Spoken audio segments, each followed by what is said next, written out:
रविवारी भारताच्या लेकींनी इतिहास रचला।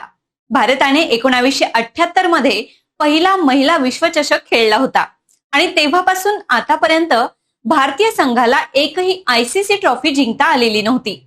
मात्र रविवारी 47 वर्षांचा हा दुष्काळ भारतीय महिला संघाने अखेर संपवला आणि अंतिम सामन्यात दक्षिण आफ्रिकेचा 52 धावांनी पराभव करीत भारताने महिला एकदिवसीय विश्वचषक जिंकला। हा सामना नवी मुंबईच्या डी.वाय. पाटील स्टेडियमवर खेळण्यात आला। यात आणखी एक महत्त्वाची माहिती म्हणजे भारतीय महिला संघाला जागतिक स्तरापर्यंत नेण्याचं श्रेय जातं महाराष्ट्रातील कराडच्या माजी खासदार प्रेमलाल चव्हाण यांना। 1973 मध्ये पुण्यात त्यांनी भारतीय महिला क्रिकेट असोसिएशनची स्थापना केली आणि तेव्हापासून भारतीय महिला संघ क्रिकेट जगतात आपलं अस्तित्व तयार करण्याच्या प्रयत्नात होता आणि अखेर 2 नोव्हेंबर 2025 या दिवशी आपल्या संघानं देशाला विश्वचषक जिंकून देत तमाम भारतीयांच्या सोनेरी स्वप्नांची पूर्ती केली।